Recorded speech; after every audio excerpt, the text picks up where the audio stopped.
پوری رپورٹ کو کس طرح سے آپ دیکھ رہے ہیں؟ کیونکہ پاکستان کا نیریٹو تو شروع دن سے یہی ہے. اب ہم دیکھ رہے ہیں کہ دنیا بھر میں انٹرنیشنل جو ادارے ہیں, جو میگزینز ہیں, وہ پاکستان کے موقف کی تائید کرتے نظر آ رہے ہیں. یہ دیکھیے, میں آپ کو ایک کوئکلی ریفلیکشن دینا چاہوں گا تاریخ کے ایک چیپٹر سے, اور پورے 80 سال ہو گئے اس بات کو. 1946 میں جب پاکستان کی تحریک چل رہی تھی تو بہت کچھ مسلمان پولیٹیشین تھے جو مخالفت کر رہے تھے پاکستان بنانے کی. تو قائد اعظم نے ایک بڑا ہسٹورک بیان دیا تھا اور ان کو ایک میسج دیا تھا. آپ دیکھیے, انگریزی میں کہا تھا, میں اردو میں کہنے کی کوشش کرتا ہوں. انہوں نے کہا تھا کہ جو مسلمان اس وقت پاکستان بننے کی مخالفت کر رہے ہیں, ان کی آنے والی نسلیں ہندوستان کے ساتھ اپنی لائلٹی ثابت کرنے میں گزاریں گی. اب آپ ذرا ویژولائز کریں کہ ایک پورے 80 سال پہلے 1946 میں قائد اعظم نے یہ پریڈکٹ کیا تھا کہ جو وہاں پہ مسلمان مخالفت کر رہے ہیں جو بننے کی, آج بھی دیکھ لیجئے گا. میں کل ہی دیکھ رہا تھا کہ وہ جو ان کے سپر سٹار شاہ رخ خان ہیں, وہ اپنی کرکٹ ٹیم میں کیونکہ انہوں نے ایک بنگلہ دیش کا کھلاڑی لے لیا تو ان کو پریشر ڈالا جا رہا ہے کہ اس کو چینج کریں.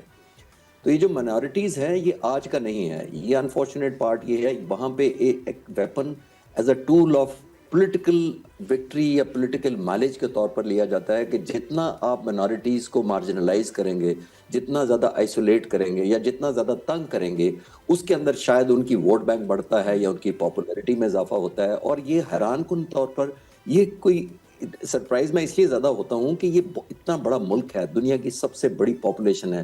اس پورے خطے کے اندر آپ دیکھیے کہ 1.4 بلین کسی اور ملک کی نہیں ہے, اور پھر بھی ایک ایلیمنٹ آف انسیکیورٹی آپ کو منارٹی سے ہوتا ہے.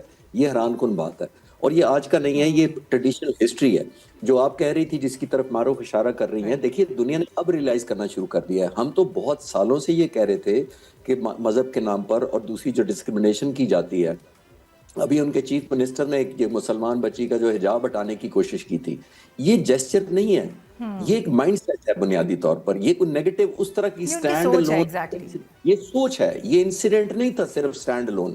یہ ایک مائنڈ سیٹ ہے, یہ ایک پورا ایک ذہنی کلچر ہے جو آپ کے ذہن میں پنپتا ہے کہ ایسا کیا جا سکتا ہے. کیونکہ آپ یہ دیکھیے کہ اب کینیڈا میں جو سکھ ایک رہنما مارا گیا تھا, اس کے قتل کا کینیڈین گورنمنٹ نے فارملی ایکیوز کیا ہندوستان کو ایز اے اسٹیٹ, کہ ہندوستان کی اسٹیٹ نے یہ پلان کیا تھا. جیسے امریکہ میں ایک انہوں نے کرمنل پکڑا تھا اسی مائنڈ سیٹ کے ساتھ, تو اور دنیا میں بہت زیادہ ایسے واقعات ہو رہے ہیں. تو آئی تھنک دنیا نے اب ریلائز کرنا شروع کیا ہے کہ ہندوستان کس حد تک ایک obsessed ہے دوسرے لوگوں کی یا مذاہب کے لیے, یا دوسرے جو اقلیتیں ہیں ان کے لیے کس حد تک obsessed ہے نیگیٹیوٹی کے سینس میں.